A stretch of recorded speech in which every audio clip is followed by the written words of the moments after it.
is a significant clinical need for the diagnosis and optimal management of hypertension in women across the lifespan. Additional strategies in a multidisciplinary fashion are needed to address unmet needs. My name is Dr. Nilu Novak. I'm an associate professor of medicine at UCLA David Geffen School of Medicine.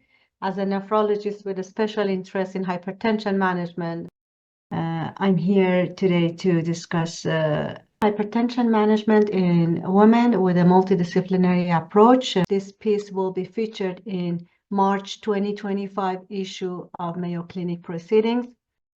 We discussed the potential factors contributing to hypertension in women in relation to hormonal status, lifestyle modifications, drug therapy, and impact of disparities, socioeconomic conditions, and access to care.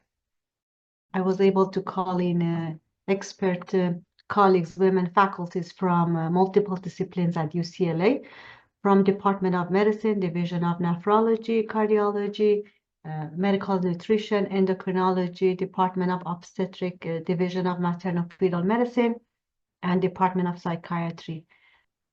As we all know, prevalence of hypertension estimated to be about 1.2 billion globally, with 626 million women living with hypertension worldwide.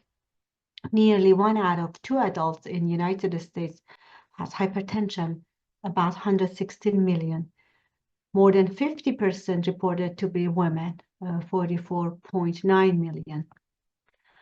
Our article highlights hypertension and its sequelae in women should be managed in a multidisciplinary team based on phase of woman's life cycle, underlying medical comorbidities, socioeconomical stressors, and access to care.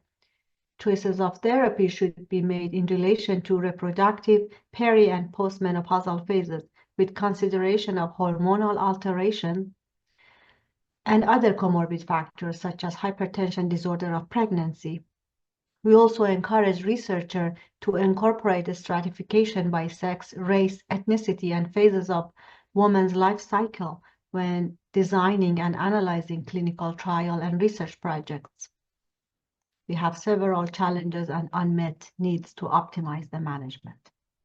Risk of hypertension across the woman's lifespan. The prevalence of hypertension increases with age in both sexes, particularly after 40 years of age. In women, the prevalence is slightly lower than in men between the ages of 40 to 59, but by age 60 and older, women have nearly caught up with men, with hypertension prevalence of 75.2% in men and 73.9% in women. Hypertension during reproductive age, we recommend the preconception consultation with a multidisciplinary care team, including maternal-fetal medicine. This is highly recommended to optimize and desire pregnancy for a woman who wishes to have family planning. Contraceptive also can be a risk factor for hypertension, as drug-induced hypertension by estrogen and progesterone is another cause of secondary hypertension among women of reproductive age.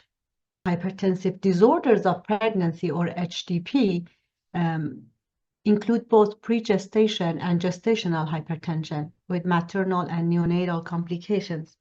According to 2019 National Center for Health Statistics data, more than 83,000 pregnant women in the United States had chronic hypertension predating their pregnancies, and about 46,000 maternal deaths were associated with preeclampsia or gestational hypertension. BP goal during pregnancy. As of 2022, the Society for Maternal-Fetal Medicine has revised the recommendation for treatment of chronic hypertension in pregnancy to lower blood pressure to a target goal of less than 140/90 millimeter mercury. The National Institute for Health and Care Excellence guideline recommends treatment for greater than or equal 140/90 with a goal less than a 135/85. Overall, based on recent data, BP management in pregnancy indicates that benefits of lower treatment goals compared to past.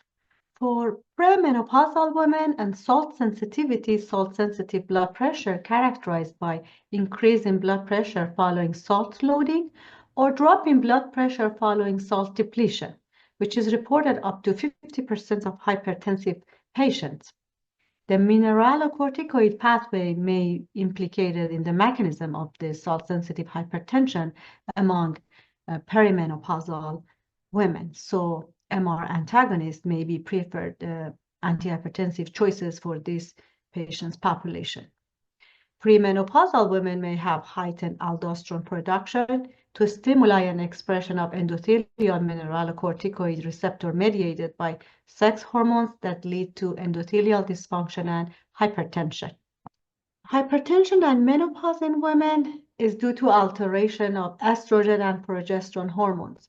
There are several other factors play a role, such as genetic predisposition, obesity, type 2 diabetes, endothelial dysfunction, salt sensitivity, and arterial stiffness.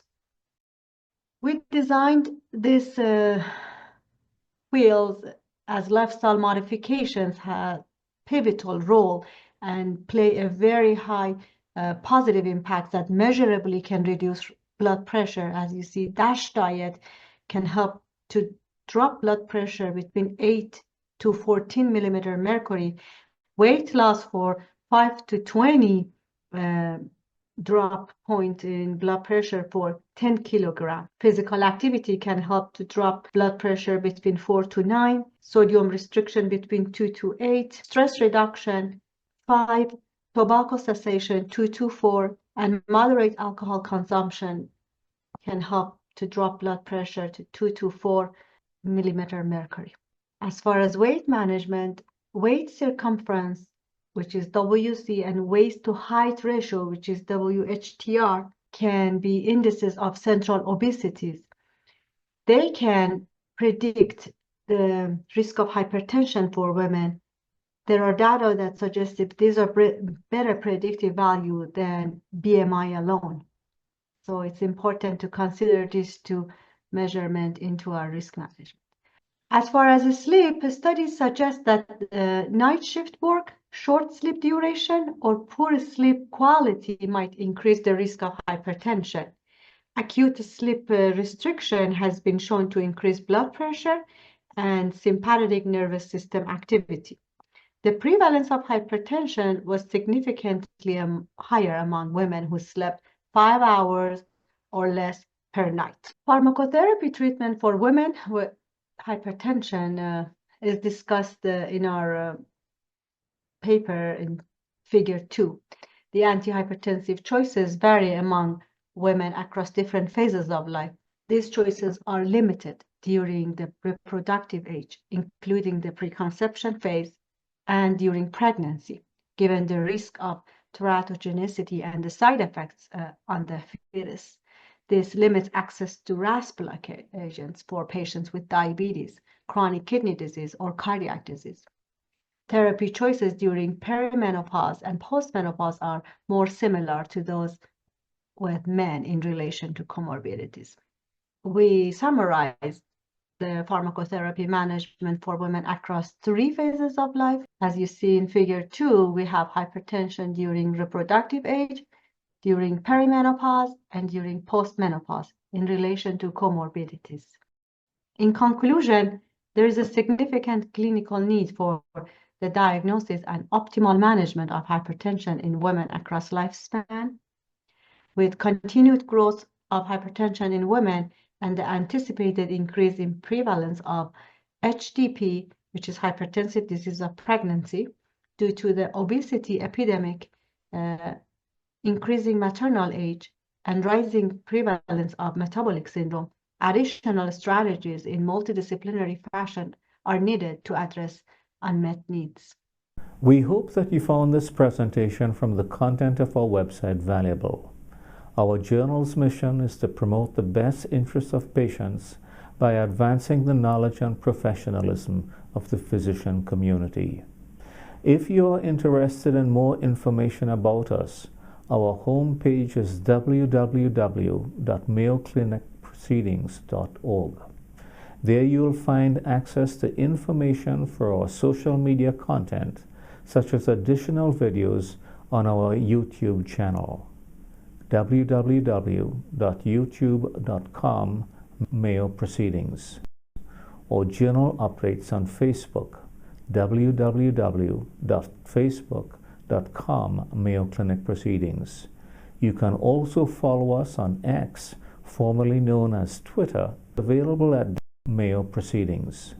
More information about healthcare at Mayo Clinic is available at www.mayoclinic.org.